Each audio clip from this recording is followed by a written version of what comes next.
الرجیم بسم اللہ الرحمن الرحیم الحمد للہ رب العالمین والصلاة والسلام علی اشرف الانبیاء والمرسلین خاتم النبیین شفیع ذنوبنا و طبیب نفوسنا مولانا ابی القاسم محمد اللهم صل صلی على علی محمد محمد وعلى وعلى آل محمد وعجل فرجهم.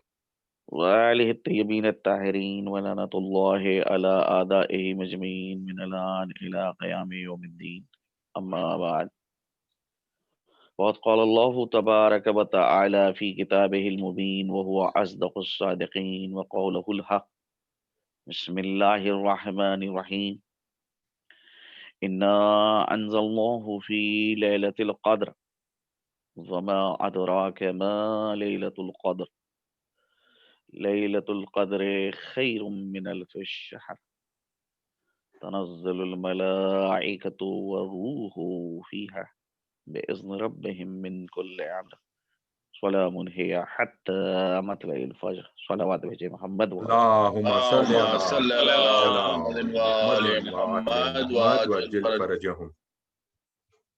برادران عزیز، آپ کے سامنے سورہ قدر کی میں نے تلاوت کری اور اسی کو موضوع سخن قرار دیا ہے۔ یہ سورہ کہ جو اپنے فضائل کے اعتبار سے امت مسلمہ کے درمیان بے پناہ شہرت کا حامل ہے۔ جناب پیغمبر اسلام سے اس کے فضائل میں جو احادیث وارد ہوئی ہیں وہ یہ کہ من قرأہا آتا من الاجر کمن صام رمضان و احیا ليلۃ القدر، جو شخص اس کی تلاوت کرے گا تو وہ اس شخص کی طرح ہوگا جس نے ماہ رمضان کے روزے رکھے اور شب قدر کو احیا کیا۔ احیا کے معنی ہوتے ہیں کہ یعنی شب قدر میں پوری شب بیدار رہا ہو۔ تو ایک تو یہ حدیث ہے، اور اس کے علاوہ جو اس میں حدیث ہے کہ من قرأ انا انزلناہ، جس نے جو ہے سورہ انا انزلناہ کی تلاوت کری بجہرن، آشکار آواز کے ساتھ، کانا کا شاہرہ سیفہ فی سبیل اللہ، تو اس کی مثال بالکل ایسی ہے کہ جو اپنی تلوار کو نیام سے کھینچے ہوئے ہو اور جہاد کرنا چاہتا ہو، اور جو شخص آہستہ اور پنہان طور سے اس سورے کو پڑھے وہ اس شخص کے مانند ہے جو راہ خدا میں اپنے خون میں لت پت ہو۔ یہ دو حدیثیں جو ہیں وہ میں نے آپ کے سامنے جو ہے سورہ قدر کی حوالے سے بیان کری۔ بہرحال یہ سورہ جو ہے اس میں ابتدا ہو رہی ہے اور خطاب اللہ سبحانہ و تعالیٰ کر رہا ہے کہ ہم نے قرآن کو نازل کیا شب قدر میں۔ اس کے بعد گفتگو ہو رہی ہے خود اس شب کے حوالے سے کہ انا انزلناہ فی لیلۃ القدر وما ادراک ما لیلۃ القدر۔ خطاب جناب پیغمبر اسلام سے کیا جا رہا ہے کہ آپ کیا جانیے کہ لیلۃ القدر کیا ہے، شب قدر کیا ہے۔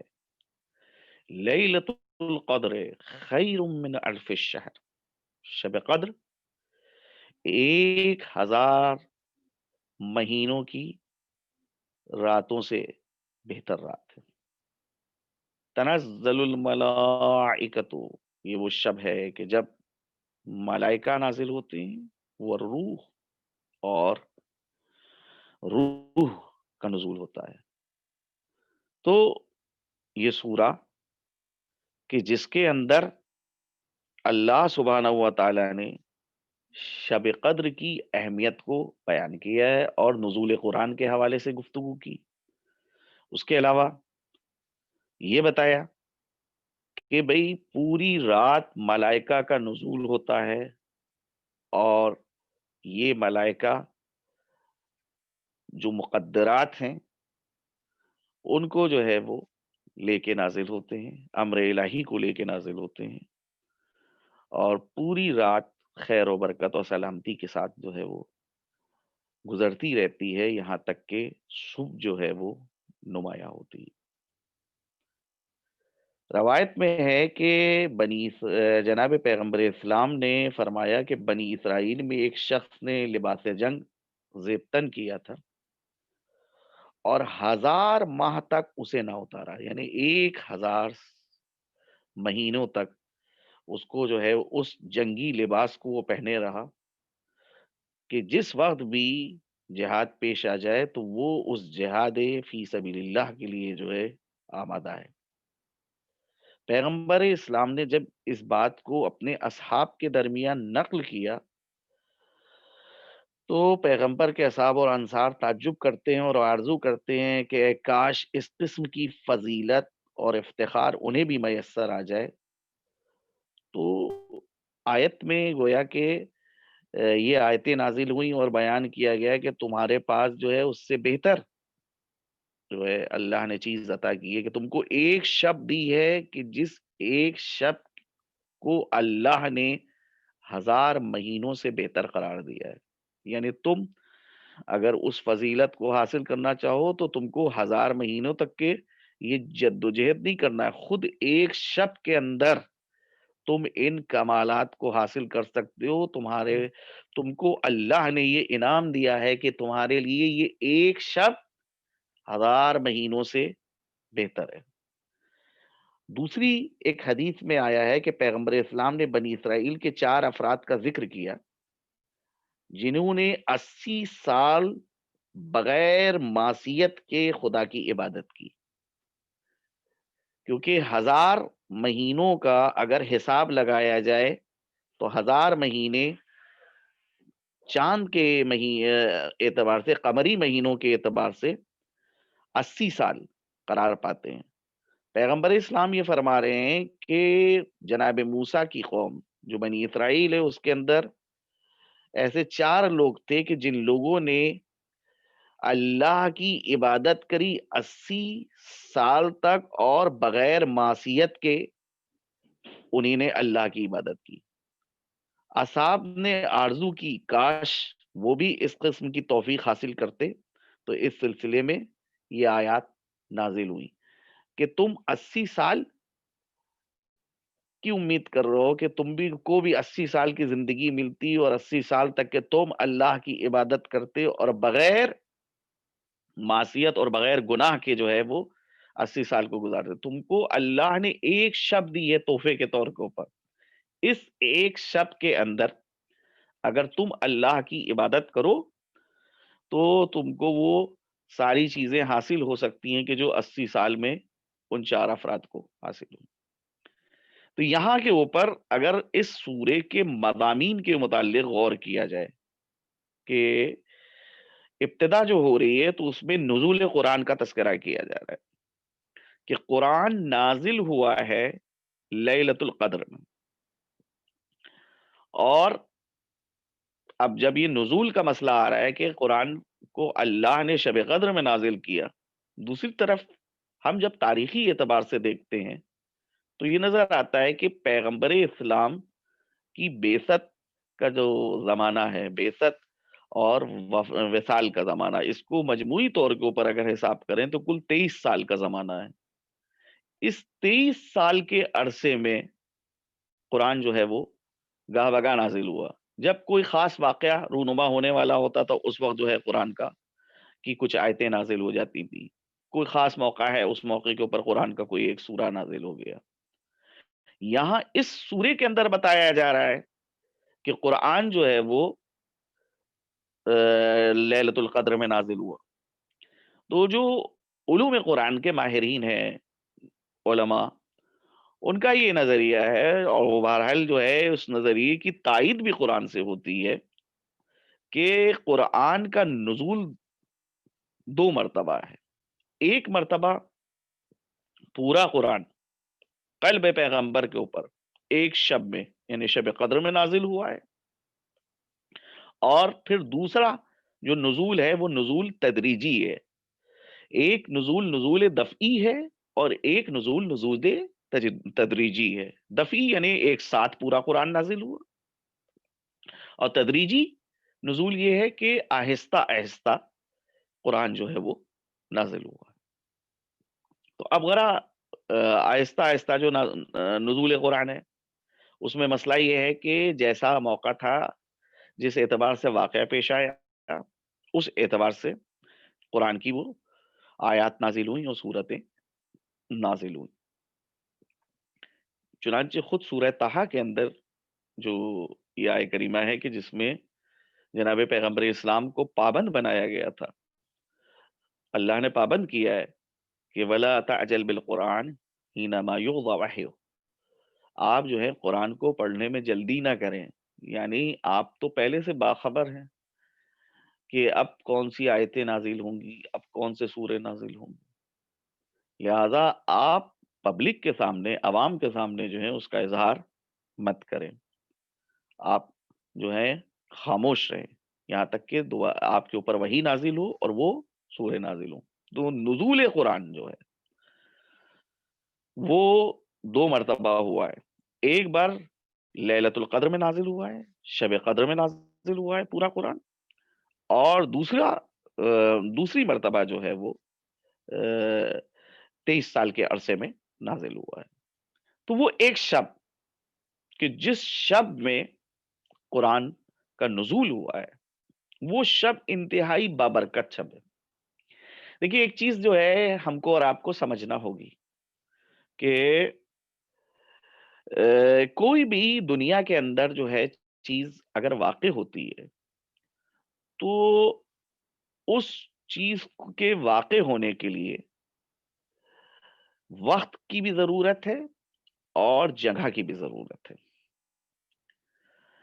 مثال کے طور کے اوپر آج آپ لوگوں کے سامنے جو ہے وہ مجلس کا اعلان ہوا. اب اس مجلس کا ایک معینہ وقت ہے کہ ہندوستان کے اعتبار سے 6:30 بجے جو ہے یہ مجلس شروع ہو جائے گی. اور اب جو صبح میں 6:30 بجے ہیں اس وقت کے بجائے رات اور شام کے جو 6:30 بجے ہیں اس وقت اگر کوئی مجلس کا انتظار کرے گا تو نتیجہ یہ ہوگا کہ مجلس اس کو نہیں ملے گی. اب اگر کوئی یہ کہے کہ جناب وقت تو وہی ہے، 6:30 بجے کہا گیا تھا، اب یہ 6:30 بجے جو ہے مجلس کیوں نہیں ہو رہی ہے؟ کہا کہ جو آپ سے کہا گیا تھا کہ 6:30 بجے ہندوستانی وقت کے اعتبار سے مجلس ہوگی، وہ صبح کا وقت مراد لیا گیا تھا، نہ کہ شام کا وقت مراد لیا گیا تھا. آپ شام کے وقت میں جو ہے وہ آئیں. یا ایک معین جگہ کے اوپر مجلس کو رکھا گیا ہے، تو اب وہ معین جگہ کے اوپر جو ہے کوئی پہنچے تو مجلس اس کو ملے گی. لیکن اگر اس معین جگہ سے ہٹ کے کسی دوسری معین جگہ کے اوپر چلا گیا، دوسری جگہ کے اوپر چلا گیا تو مجلس نہیں ملے گی. تو کوئی بھی واقعہ اگر رونما ہوتا ہے تو اس کو زمانے کی بھی ضرورت ہوتی ہے، یعنی جس کو ادبی زبان میں کہا جاتا ہے ظرف زمانی اور ظرف مکانی. یہ 2 چیزیں جب ملتی ہیں، متحد ہوتی ہیں آپس میں، تب وہ چیز جو ہے وہ واقع ہوتی ہے. اب آپ غور کریں کہ نزول قرآن جو ہے اس کو بھی 2 چیزوں کی ضرورت ہے، کیونکہ جب اس دنیا میں قرآن نازل ہو رہا ہے تو اس کو بھی وقت کی ضرورت ہے. ایک مخصوص وقت کے اندر جو ہے وہ قرآن نازل ہوگا، وہ ظرف زمان کے اعتبار سے قرآن نازل ہوگا. اور مکان کی بھی ضرورت ہے کہ کس جگہ کے اوپر قرآن نازل ہوگا. مکان جو ہے وہ قلب پیغمبر ہے کہ اللہ اس قرآن کو قلب پیغمبر، دل پیغمبر کے اوپر نازل کرے گا. اور وقت جو ہے جو اللہ نے منتخب کیا ہے وہ شب قدر کو منتخب کیا ہے. یعنی شب قدر ظرف زمانی ہے اور مکان پیغمبر جو ہے وہ ظرف مکانی ہے. صلوات بھیجیں محمد والے محمد. اللہم صلی علی محمد محمد تو اب آپ ذرا غور کریں یہاں کے اوپر کہ یہ ظرف زمانی اور ظرف مکانی جب ملتے ہیں تب ایک چیز ہماری دنیا کے اندر واقع ہوتی ہے. اگر نہ ملے تو اس وقت تک کہ وہ چیز جو ہے وہ واقع نہیں ہوگی. قرآن کا نزول جو ہے وہ زمانے کے اعتبار سے شب قدر میں ہوا، مکان کے اعتبار سے قلب پیغمبر کے اوپر ہوا. اب یہیں سے تھوڑا سا گریز کیا جائے کہ یہ سورہ کہ جس کو سورۃ القدر کہا جاتا ہے، پیغمبر نے اپنی بیٹی جناب سیدہ عالمیان کو تشبیہ دی کہ میری بیٹی فاطمہ لیلۃ القدر کے مانند ہے، شب قدر کے مانند ہے. یعنی کیا مقصد ہے پیغمبر اسلام کا؟ کہ میری بیٹی فاطمہ لیلۃ القدر کے مانند ہے، شب قدر کے مانند ہے. یعنی وہ رات کہ جس میں خود اللہ اپنے نبی کو خطاب کر رہا ہے اور خطاب کر کے کہہ رہا ہے کہ وما ادراکا ما لیلۃ القدر، ارے آپ کیا جانیے کہ لیلۃ القدر کیا ہے. لیلۃ القدر خیر من الف الشہر، شب قدر 1000 مہینوں کی راتوں سے بہتر رات ہے.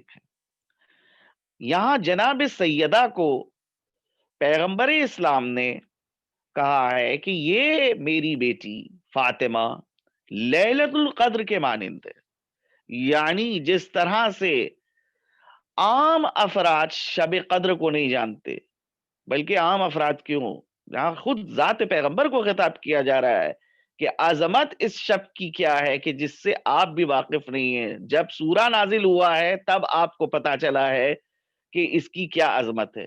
ویسے ہی فاطمہ کا مسئلہ ہے کہ فاطمہ کی حقیقت، فاطمہ کمالات اور فضائل کے اعتبار سے کس منزل کے اوپر فائز ہیں، عام آدمی اس کو درک نہیں کر سکتا ہے، سمجھ نہیں سکتا ہے. وہ شب کہ جو نزول قرآن صامت کے لیے ظرف زمانی بن رہی ہے. جناب سیدہ 11 امام جو اس دنیا میں آئے ہیں ان کے لیے جناب سیدہ جو ہیں وہ ظرف مکانی قرار پا رہی ہیں. یعنی خود جناب سیدہ کی شکم سے امام حسن پیدا ہوئے ہیں، امام حسین پیدا ہوئے ہیں، اور بقیہ ائمہ جو ہیں ان کا سلسلہ جو ہے ختم ہوتا ہے جناب سیدہ کے اوپر. تو یہ جو قرآن ناطق کا سلسلہ ہے، یہ قرآن ناطق کا سلسلہ اگر اس کی انتہا دیکھی جائے کہ ان کی مادر گرامی کون، ان کی والدہ کون، تو وہ جناب سیدہ کی ذات بابرکت ہے کہ جن کو اللہ نے ام الائمہ قرار دیا ہے. تو لہٰذا حضرت سید عالمیان بطن قرار پا رہی ہیں، مکان قرار پا رہی ہیں 11 اماموں کی ولادت کا. تو اب اس بنا کے اوپر جس طرح سے وہ شب اپنے فضائل اور کمالات کے اعتبار سے، اپنی عظمت کے اعتبار سے انتہائی بابرکت شب ہے، ویسے ہی وہ ذات کہ جو 11 اماموں کی ماں قرار پا رہی ہے، وہ 11 اماموں کی جو ماں ہے، مادر ہے، وہ عظمت کے اعتبار سے، فضائل کے اعتبار سے کس منزل کے اوپر فائز ہے کہ جس کو ایک عام آدمی نہیں سمجھ سکتا. ایک دوسری حدیث ہے کہ جس میں جناب سیدہ کے حوالے سے پیغمبر نے فرمایا تھا کہ لو کان الحسن شخصا لکان فاطمہ، اگر حسن کو مجسم کر دیا جائے تو وہ فاطمہ کی شکل اختیار کرے گا. یعنی اگر اچھائی اور جمال کو انسانی صورت دی جائے تو وہ انسانی صورت فاطمہ کی شکل میں اختیار کریں گے. اب یہ بہرحال حدیثیں جو ہیں وہ نقل ہوتی ہیں، لیکن سب سے اہم مسئلہ ہے کہ حدیث کا نقل ہونا جو ہے وہ کمال نہیں ہے، بلکہ فہم روایت جو ہے وہ بے پناہ اہمیت کا حامل ہے. نہ بہت سے ایسے علماء گزرے ہیں کہ جن لوگوں نے جو ہے روایات کو نقل کیا ہے، لیکن خود روایت کے اندر کیا مضمون ہے اس کی جانب انہیں نے توجہ نہیں دی گی. یہاں جناب پیغمبر اسلام سے یہ روایات ہیں کہ جس میں جناب سیدہ کو تشبیہ دیا گئی ہے لیلۃ القدر سے کہ فاطمہ مانند ہیں لیلۃ القدر کے. تو اب لیلۃ القدر، شب قدر کہ جس کی عظمت کا یہ عالم ہے کہ امت مسلمہ اس کی عظمت کے اوپر اتفاق رکھتی ہے. ہر شخص جو ہے وہ چاہتا ہے کہ اس کو لیلۃ القدر مل جائے، دستیاب ہو جائے. اگر لیلۃ القدر مل گئی تو دنیا اور آخرت کی اس کو سعادت ملی جا رہی ہے، کامیابی ملی جا رہی ہے. بہت سے ایسے علماء گزرے ہیں کہ جنہوں نے پورے سال شب بیداری کری، ہر شب جو ہے وہ بیدار رہتے تھے صرف اس بنا کے اوپر کہ لیلۃ القدر کو حاصل کر لیں. کیونکہ لیلۃ القدر کو اگر حاصل کر لیا تو ایک بہت بڑی توفیق جو ہے ان کو مل گئی. اچھا، آج بھی ہمارے پاس ایسے علماء ہیں کہ جو ماہ مبارک کی راتوں میں رات کو آرام نہیں کرتے ہیں، پوری رات جو ہے وہ عبادت کرتے ہیں. جب ان سے دریافت کیا جاتا ہے کہ کیوں آرام نہیں کرتے، کیوں نہیں سوتے، کہا اس بنا کے اوپر تاکہ لیلۃ القدر کی فضیلت کو حاصل کر لیں، شب قدر کی فضیلت کو حاصل کر لیں. تو ایک شب کہ جو انتہائی بابرکت شب ہے، اس کی فضیلت کو حاصل کرنے کے لیے ہر متدین آدمی جو ہے وہ متمنی رہتا ہے، بے چین رہتا ہے کہ اگر یہ رات حاصل ہو جائے تو انسان کو گویا کہ اس دنیا میں کامیابی ملے گی اور آخرت میں بھی کامیابی ملے گی. ویسی معرفت فاطمہ کا مسئلہ ہے کہ جناب سیدہ کی معرفت آسان نہیں ہے. عام آدمی جناب سیدہ کی معرفت کو نہیں حاصل کر سکتا، کیونکہ فضائل اور کمالات کی جس منزل کے اوپر پیغمبر اسلام کی یہ بیٹی فائز ہے، عام آدمی اس کو سمجھ نہیں سکتا. اب وہ حدیث کے جو ابھی آپ کے سامنے تھوڑی دیر پہلے نقل کی کہ لو کان الحسن شخصا لکان فاطمہ، اگر حسن کو انسانی صورت عطا کی جائے تو وہ فاطمہ کی صورت اختیار کرے گا. اب سوال اٹھتا ہے کہ حسن سے کیا مراد ہے، جمال سے کیا مراد ہے، کہ جو یہاں کے اوپر جناب پیغمبر اسلام عرض کر رہے ہیں. یہاں جب حسن کا تذکرہ چھڑتا ہے، جمال کا تذکرہ چھڑتا ہے، خوبصورتی کا تذکرہ چھڑتا ہے، تو ظاہری حسن کو مراد لیا جاتا ہے کہ چہرہ جو ہے وہ جناب جو ہے بڑا ہو، آنکھیں جو ہیں وہ بادامی ہوں، غزالی آنکھیں ہوں، ہونٹ جو ہیں وہ پتلے ہوں، رنگ جو ہے وہ صاف و شفاف ہو، بال جو ہیں وہ دراز ہوں. یہ چیزیں جو ہیں وہ معیار حسن قرار دی جاتی ہیں. اور ضروری نہیں ہے کہ اس معیار حسن کے اوپر سب کا اتفاق ہو سکتا ہے کہ ایک چہرہ کے جو ہم کو اور آپ کو حسین و جمیل لگ رہا ہے، دوسرے انسان کو اسی کے اندر عیب نظر آئے.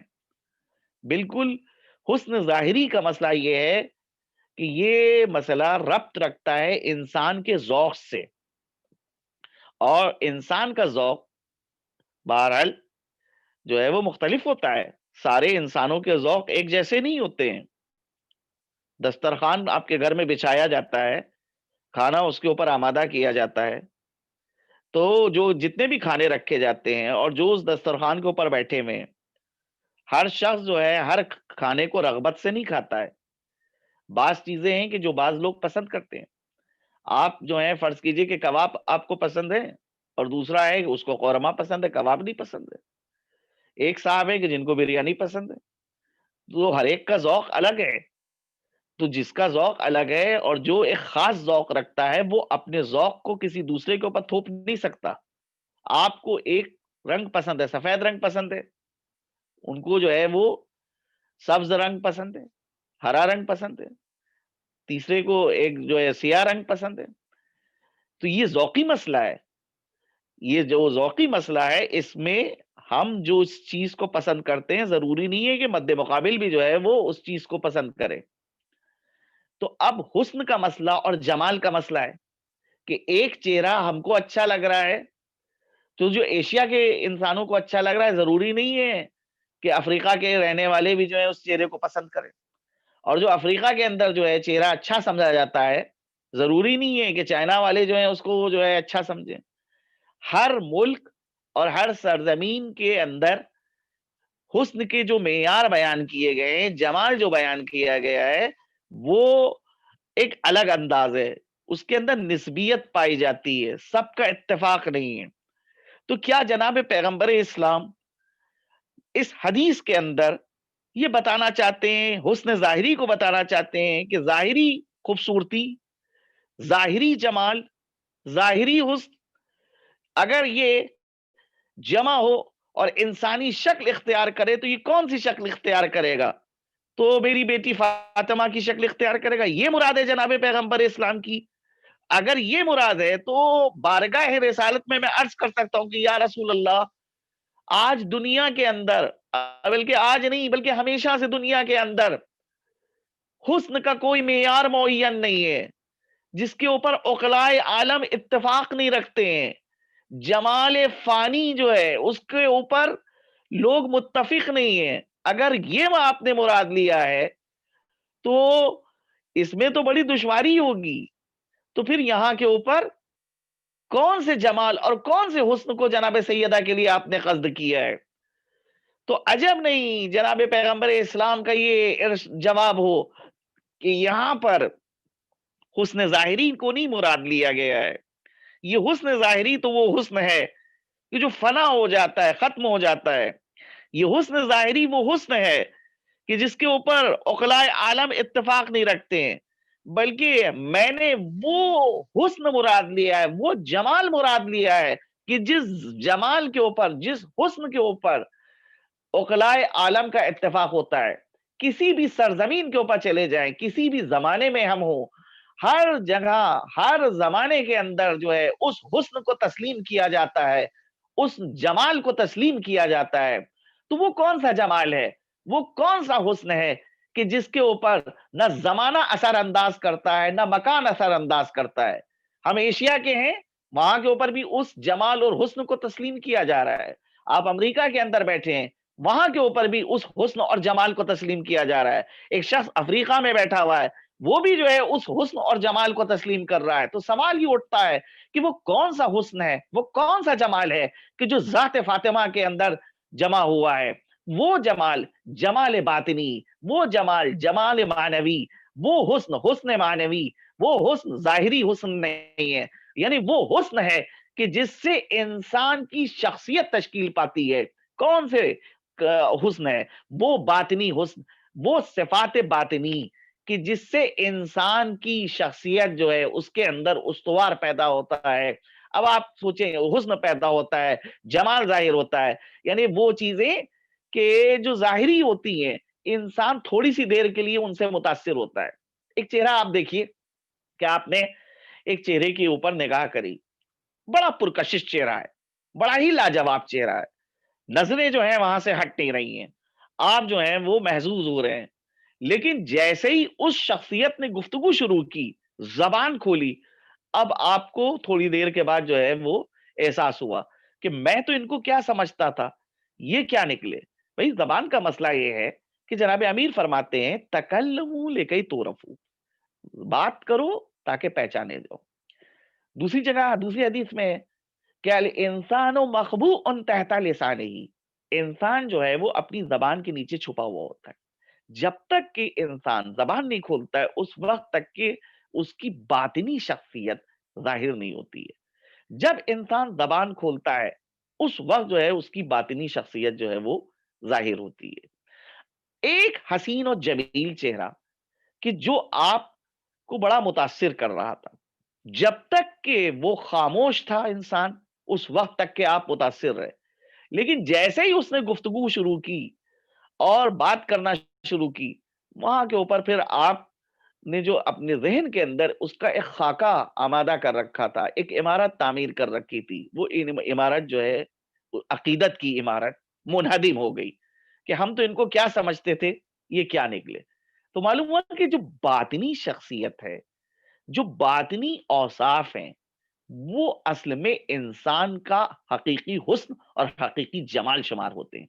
یعنی وہ باطنی اوصاف کیا ہے؟ انسان کی صداقت، انسان کی شرافت، انسان کے اندر حیا پایا جانا، انسان کے اندر ایثار، قربانی، دوسروں کے اوپر اپنے آپ کو فدا کر دینا، دوسروں کی ضرورتوں کو اپنے اوپر اور اپنی ذات کے اوپر ترجیح دینا، دوسروں کی تکلیف کے اوپر بے قرار ہو جانا، مضطرب ہو جانا، یہ وہ اوصاف ہیں کہ دنیا کے کسی گوشے کے اندر بھی ان اوصاف کا اگر کوئی حامل ہے تو ایسے انسان کو یہ کہا جائے گا کہ انتہائی حسین انسان ہے، انتہائی جمیل انسان ہے، انتہائی باکمال انسان ہے۔ اس کمال اور اس جمال کو پیغمبر نے کہا ہے کہ لو کان الحسن شخصا لکان فاطمہ، اگر یہ جمال حقیقی، جمال معنوی کہ جس کے ذریعے سے انسان کی شخصیت تشکیل پاتی ہے، اگر یہ جمال معنوی یہ انسانی شکل اختیار کرے گا تو میری بیٹی فاطمہ کی شکل اختیار کرے گا۔ صلوات بھیجے محمد والے۔ اللهم صل على محمد۔ اب ذرا غور کریں کہ یہ انسانی شکل جو ہے کہ جس کی جمال معنوی کی بنیاد کے اوپر تشکیل پاتی ہے، اس میں دو صفتیں ایسی ہیں کہ جو انسان کے لیے بے پناہ اہمیت کی حامل ہوتی ہیں، ایک غضب کی صفت اور ایک رضا کی صفت، کہ انسان جو ہے کبھی جو ہے کسی چیز کے اوپر غضبناک ہوتا ہے اور ناراض ہو جاتا ہے، اور کبھی جو ہے وہ انسان جو ہے کسی چیز سے بے پناہ خوش ہو جاتا ہے۔ دوستی اور دشمنی، اس کے اندر اگر کوئی معیار نہیں ہے تو بہرحال جو ہے یہ انسان کی شخصیت کے اندر جو ہے ایک عیب شمار کیا جائے گا کہ انسان کا دل کسی کے اوپر آ گیا، اس کو انسان نے دوست رکھ لیا، اور اگر کسی سے ناراض ہو گیا تو اس کو جو ہے اپنا دشمن سمجھنے لگا۔ انسان کے اندر یہ دو صفتیں جو پائی جاتی ہیں، غضب کی صفت اور رضا کی صفت، ان دو صفتوں کے اندر نقطہ اعتدال کے اوپر انسان کو رہنا ہے، کیونکہ رضا کی صفت یعنی کسی سے راضی ہو رہے ہیں، کسی سے خوش ہو رہے ہیں، اس میں اگر کوئی حد بندی نہیں ہے، کوئی معیار نہیں ہے تو یہ بھی کوئی اچھی چیز نہیں ہے۔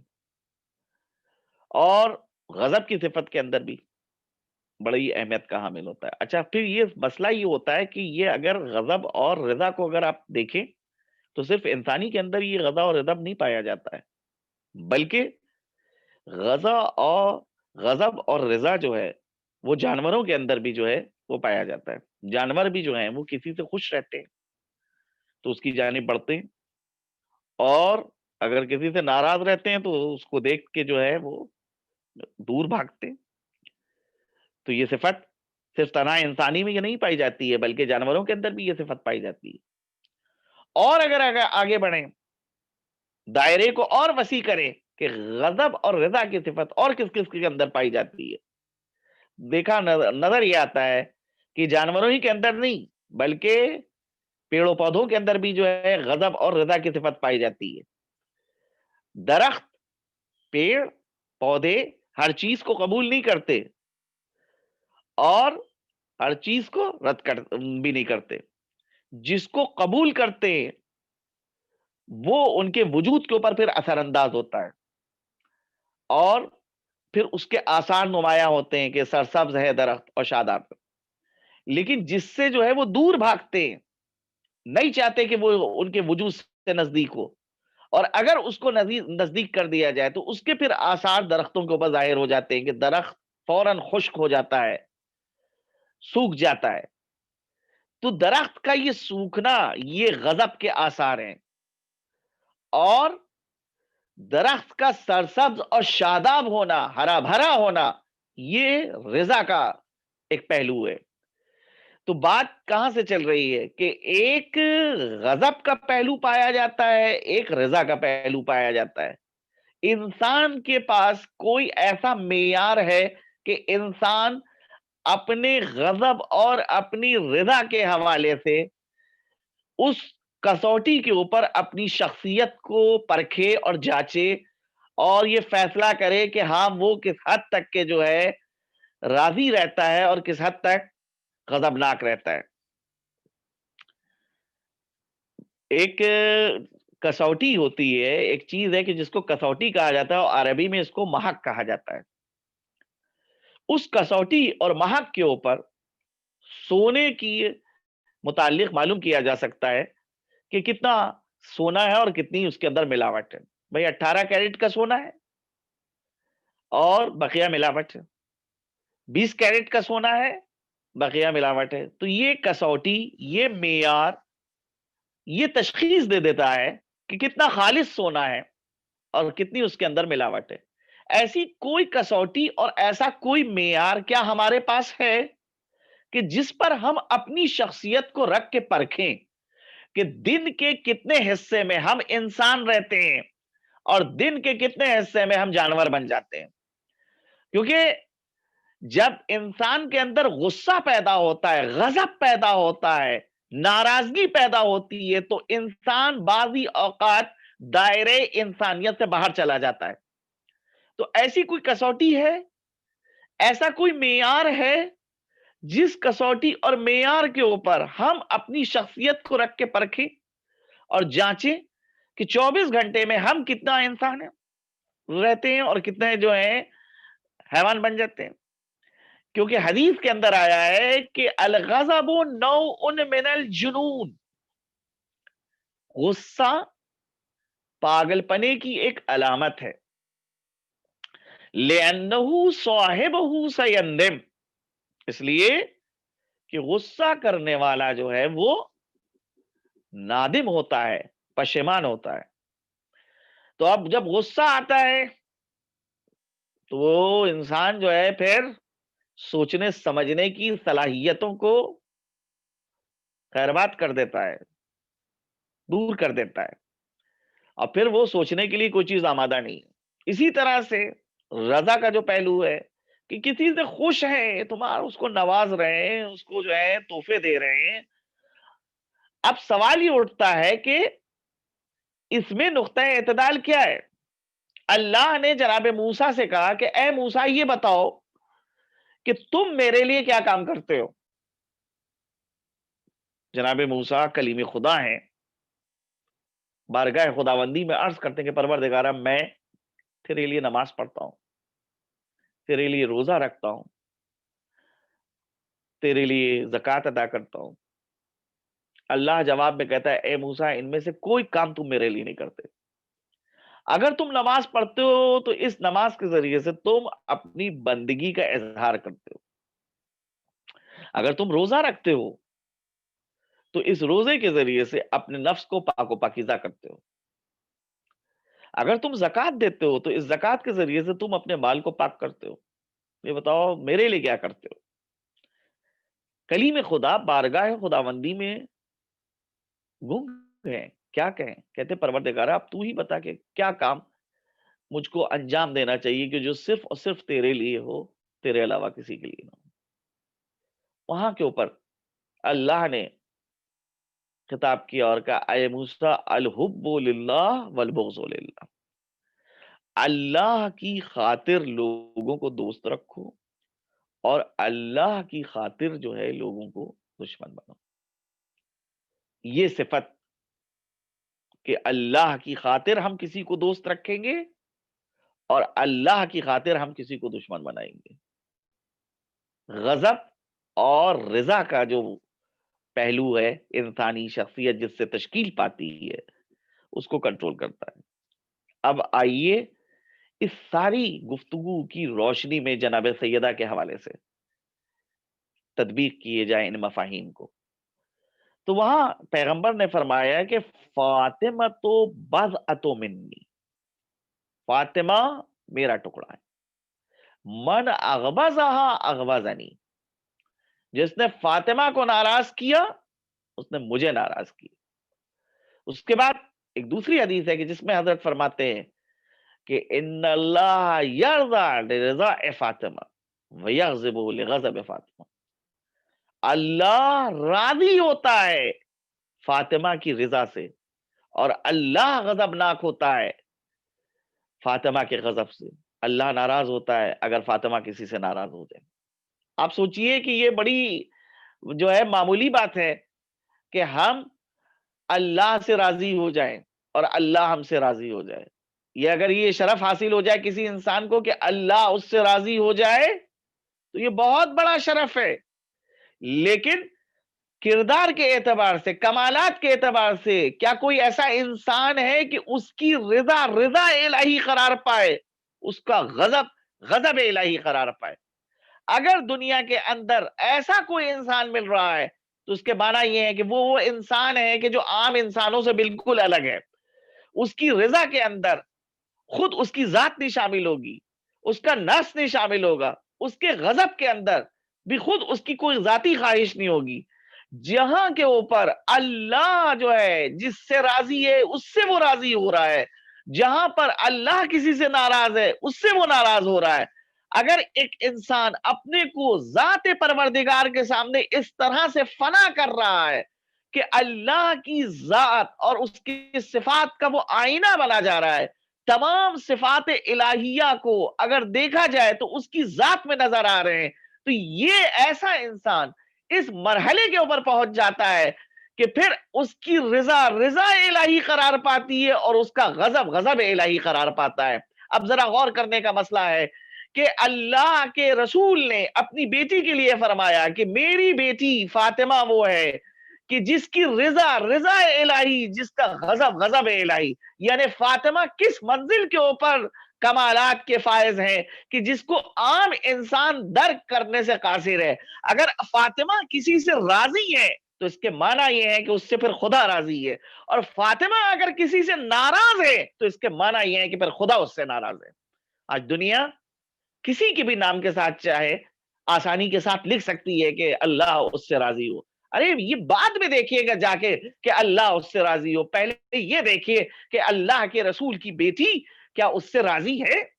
فاطمہ کسی معمولی بات کے اوپر کسی سے ناراض نہیں ہوں گی.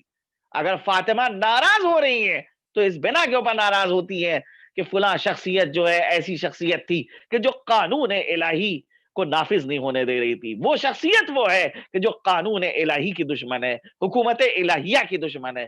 تو اگر وہ شخصیت حکومت الہیہ کی دشمن ہے، قانون الہی کو زیر پا رکھ رہی ہے، اس بنا کے اوپر فاطمہ ناراض ہو رہی ہیں، تو یہ جناب فاطمہ کا غضب بہرحال ایک جائز غضب ہے. اس کے اوپر دنیا کو سوچنا چاہیے کہ اگر شہزادی کسی سے ناراض ہو رہی ہیں اور وصیت کر کے جا رہی ہیں کہ اے ابو الحسن میرے جنازے کو شب کی تاریکی میں اٹھائیے گا اور فلاں فلاں فلاں فلاں کو میرے جنازے میں نہ آنے دیجیے گا. کیوں؟ یہ لمحہ فکریہ ہے کہ ایک رسول کی بیٹی، اس کا جنازہ شب کی تاریکی میں اٹھ رہا ہے اور خاموشی کے ساتھ جو ہے ان کو دفن کر دیا جاتا ہے اور کسی کو پتہ بھی نہیں چلتا ہے. آج تک کے جناب سیدہ سلام اللہ علیہا کی قبر کا نشان مشخص نہیں ہے. آج ہم کو ہمارے پاس معلومات نہیں ہے کہ ہم یہ کہہ سکے کہ ہاں فلاں جگہ کے اوپر جناب سیدہ کی قبر ہے. متعدد روایات ہیں. بعض روایات یہ کہتی ہیں کہ اسی گھر کے اندر دفن کر دیا گیا جس گھر کے اندر آپ رہتی تھی. بعض روایات ہیں کہ منبر رسول کے نزدیک جو ہے دفن کیا گیا. بعض روایات ہے کہ بقی کے اندر جو ہے جناب سیدہ کو دفن کیا گیا. یعنی آج مسلمان جناب سیدہ کی قبر کا اگر پتہ لگانا چاہیں تو ان کے پاس کوئی ایسا ذریعہ نہیں. اور بالکل ابتدا سے اس کا لحاظ کیا گیا کہ قبر فاطمہ کو مخفی رکھا جائے. اس وقت تک کہ یہ قبر مخفی رہے گی جب تک کہ ہمارے اور آپ کے بارے میں امام ظہور نہ فرمائے. وہ آئیں گے اور آنے کے بعد جو ہے وہ اپنی جدہ ماجدہ کی قبر کا پتہ بتائیں گے کہ کہاں کے اوپر قبر ہے. تو یہ عالم اسلام کے لیے لمحہ فکریہ نہیں ہے کہ رسول کی بیٹی شب کی تاریکی میں اس کو دفن کر دیا جاتا ہے اور وہ وصیت کر کے جاتی ہے کہ خبردار فلاں فلاں فلاں شخصیتیں جو ہیں وہ میرے جنازے میں شریک نہ ہو. کیوں وصیت کری؟ کاہے کے لیے وصیت کری؟ یہ سوال امت اسلامیہ کے سامنے ہے کہ جس سوال کے متعلق جو ہے امت کو سوچنا چاہیے. ہاں ایسی رسول کی بیٹی کہ جو رسول کی پا رہے جگہ، جس کی عظمت مسلمانوں کے درمیان مسلم ہے. جب بھی بارگاہ رسالت میں تشریف لاتی تھی پیغمبر اپنی جگہ سے کھڑے ہو جاتے تھے. حدیث کہتی ہیں کہ اس وقت تک کے پیغمبر نہیں بیٹھتے تھے کہ جب تک کہ فاطمہ کھڑی نہیں. جب فاطمہ بیٹھتی تھی تو پیغمبر اپنی جگہ کے اوپر فاطمہ کو بیٹھاتے تھے. کیا عظمت ہے.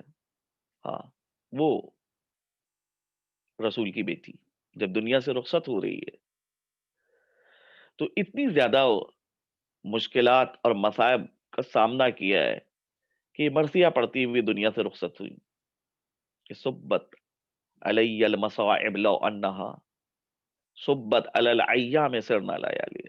اے بابا آپ کے بعد مجھ پر وہ مصیبتیں پڑی ہیں کہ اگر یہ مصیبتیں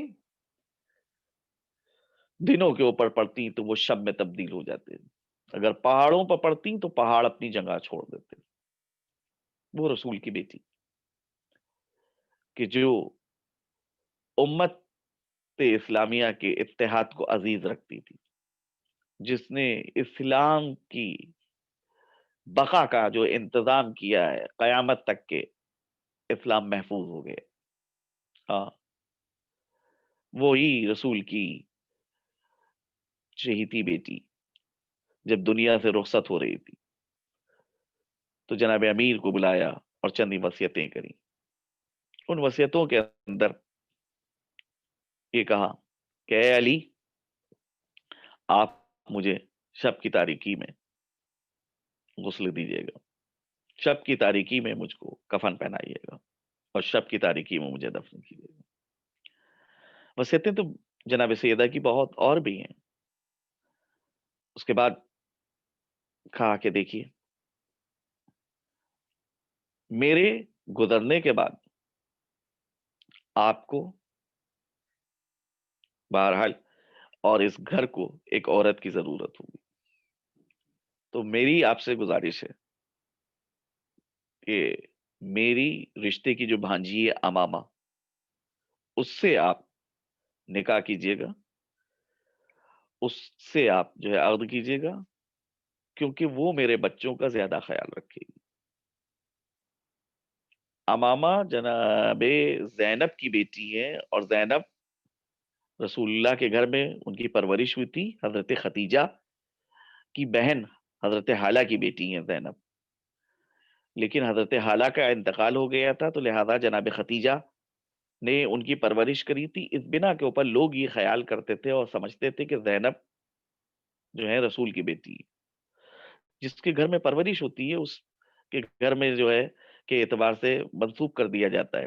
لہذا زینب کی بیٹی ہیں امامہ کے جن کے متعلق جناب سیدہ نے وصیت کری تھی کہ یا علی آپ ان سے جو ہے شادی کیجئے گا, میری بھانجی سے جو رشتے کی بھانجی ہے وہ جو ہے میرے بچوں کا زیادہ خیال رکھے گی. اور اس کے بعد جو وصیت کے اندر پہلو نظر آتے ہیں وہ یہ کہ اے علی دیکھیے ہو سکتا ہے کہ ان بچوں کی کوئی بات آپ کو کبھی ناگوار گزرے, تو دیکھیے آپ ان کو جو ہے ان پہ سختی مت کیجیے گا, ان کو سزا مت دیجیے گا, یہ سوچ کے چھوڑ دیجیے گا کہ یہ بن ماں کے بچے ہیں. ہاں اس کے علاوہ جو وصیت کا پہلو ہے وہ یہ کہ اے علی میری خواہش یہ ہے کہ شب کی تاریکی میں آپ میری قبر کے سرحانے آ کے بیٹھیے گا اور قرآن کی تلاوت کیجیے گا. بخدا مجھے قرآن سے بے پناہ انسیت ہے. ہاں شہزادی نے یہ وصیتیں کری اور اس کے بعد جو ہے تاریخ کہتی ہے کہ حضرت اسما بنت امیس سے کچھ وصیتیں کری. میں حجرے میں جا رہی ہوں, دیکھو جب تک کہ تسبیح و تحلیل کی آواز آتی رہے سمجھنا کہ میں زندہ ہوں, لیکن جب تسبیح و تحلیل کی آواز بند ہو جائے تو میں گویا کہ اس دنیا سے رخصت ہو چکی ہوں. اے اسما دیکھو جب میرے بچے گھر کے اندر آئے تو سب سے پہلے تم ان کو کھانا کھلانا, جب وہ کھانا کھا کے فارغ ہو جائیں تب ان کو میری شہادت کی خبر دینا. اسما کہتی ہیں کہ شہزادی جو ہیں وہ حجرے کے اندر گئی, میرے کان مستقل لگے ہوئے تھے, شہزادی کی تسبیح و تحلیل کی آوازیں آ رہی تھی. میرا دل مطمئن تھا کہ ہاں شہزادی ابھی زندہ ہیں, اس دنیا میں موجود ہیں, لیکن تھوڑی دیر کے بعد یہ آواز آنا منقطع ہو گئی. اسما کی آنکھوں میں بے ساختہ آنسو آ جاتے ہیں, گریا کرنے لگتی ہیں. ناگاہ دیکھتی کیا ہے کہ دروازہ کھلا اور دو چھوٹے چھوٹے بچے جو ہیں گھر کے اندر داخل ہوئے. اسما نے اپنے آنسوؤں کو پوچھا, گریے کے اوپر ضبط کیا اور بچوں کا بڑا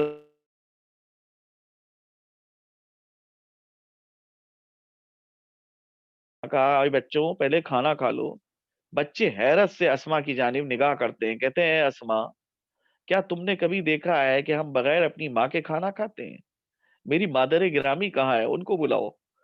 اسما اصرار کرتی ہے, بچوں تم کھانا کھا لو, اپنی ماں کے متعلق سوال مت کرو. جب بچے بہت زیادہ اصرار کرتے ہیں پھر اسما ضبط نہیں کر پاتی ہیں, کہتی ہیں بچوں تمہاری ماں اس دنیا میں اب نہیں رہی, تم کھانا کھا لو. بس جیسے ہی حسن حسین نے جو ہے یہ خبر سنی, اپنے سروں سے امامے اتارے, دوڑتے ہوئے مسجد میں پہنچتے ہیں, جناب امیر کو خبر کرتے ہیں کہ یا بابا میری ماں اس دنیا سے رخصت ہو چکی ہے. علی جیسا بہادر, علی جیسا شجاع جب فاطمہ کی خبر شہادت سنتا ہے تو ایک مرتبہ اپنی کمر کو پکڑ لیتے ہیں, کہتے ہیں الان ان کا سارا ذہری ہے, افسوس کہ میری کمر شکستہ ہو گئی. خانہ سیدہ اور مسجد کے درمیان زیادہ دوری نہیں ہے, لیکن تاریخ کہتی ہے کہ علی جب مسجد سے اٹھ کے اپنے گھر کی جانب آ رہے تھے, نہ معلوم کتنی مرتبہ غش کھایا, کتنی مرتبہ جو ہے غش سے فاقہ ہوا. ہاں جب گھر میں آتے ہیں تو اب ذمہ داری علی کی کتنی بڑھ گئی ہے کہ ایک طرف سے بچوں کو تسلی دینا ہے, دلاسا دینا ہے, ان کو سمجھانا ہے, اور دوسری طرف سے فاطمہ کی وصیت کے اوپر بھی عمل کرنا ہے. لہذا شب کی تاریکی میں علی نے فاطمہ کو غسل دیا, کفن پہنایا, جنازے کو آمادہ کیا. جب جنازہ آمادہ ہو چکتا ہے تو قبر کی مندلوں کے نزدیک جو ہے جنازے کو لے جا کے رکھا گیا. آپ یہاں کے اوپر علی اپنے اللہ کے رسول سے خطاب کرتے, کہتے اے اللہ کے رسول میرا سلام قبول کیجئے, السلام علیکہ یا رسول اللہ عنی وعن ابنتک, اے اللہ کے رسول میرا سلام قبول کیجئے اور جو آپ کی بیٹی آپ کی خدمت میں پہنچ رہی ہے اس کا سلام قبول کیجئے. کلا یا رسول اللہ ان صفیت کا صبری, اے اللہ کے رسول ارے آپ کی جدائی کے بعد اب فاطمہ کی جدائی کو برداشت کرنا علی کے لیے بڑا سخت ہے. اے اللہ کے رسول آج علی کے ہاتھوں سے صبر کا دامن چھوٹا جاتا ہے, کس طرح سے اس مصیبت کے اوپر صبر کیا جائے. پھر فرماتے ہیں اے اللہ کے رسول وہ امانت کہ جو آپ نے میرے سپرد کی تھی اس امانت کو مجھ سے لے لیا گیا. قد اخذت الرہینہ, ارے وہ امانت مجھ سے چھین لی گئی ہے. ارے جب آپ نے امانت مجھے دی تھی اس وقت یہ امانت صحیح و سالم تھی, ارے پہلو شکستہ نہیں تھا, بازو کے اوپر تازیانے کے نشان نہیں تھے, لیکن جب آج میں یہ امانت آپ کو واپس کر رہا ہوں تو پہلو شکستہ ہو چکا ہے, بازو کے اوپر تازیانے کے نشان ہے. میں جناب امیر کی خدمت میں دست عرض کروں گا کہ یا علی, ارے آپ نے ارے فاطمہ کی چند شکستہ پسلیاں دیکھی تو صبر نہ ہو سکا. ذرا اپنی بیٹی زینب کے دل سے پوچھئے کہ جب 11 محرم کو اپنے بھائی کے جنازے کے نزدیک آئی ہے, کیا کس حالت میں جنازے کو دیکھا ہے کہ سینے کی ہڈیاں پشت سے چسپاں ہو چکی ہے. ارے زینب بھائی کے لاشے کے نزدیک آ کر کہتی ہے انت اخی, ارے کیا تو میرا بھائی ہے, انت ابن امی, ارے کیا تو میرا. سیعلم الذین ظلموا ای منقلب ینقلبون, انا للہ و انا الیہ راجعون. الہی بحق زہرا و ابیہا و بالہا و بنیہا. پروردگارہ اس مختصر سی مجلس کو قبولیت کا درجہ عنایت فرما. خدایا جہاں جہاں مومنین آباد ہیں سب کی جان و مال و عزت و آبرو کی حفاظت فرما. پروردگارہ دشمنان اسلام اگر قابل ہدایت نہیں ہے تو ان کو تو نیست و نابود فرما.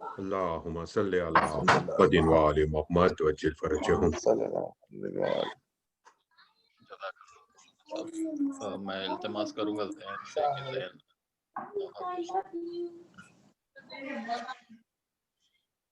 ذہن ذہن یا حسین یا حسین یا یا حسین یا حسین یا حسین اے فاطمہ زہرا اے فاطمہ زہرا اے فاطمہ زہرا اے فاطمہ زہرا اے زہرا اے زہرا اے زہرا رو کر کہتے ہیں اہل عزا اے زہرا اے زہرا رو کر کہتے ہیں اہل عزا اے زہرا اے زہرا بابا کو تجھے ناروں نے دیا بابا کو تجھے ناروں نے دیا اے مخدوم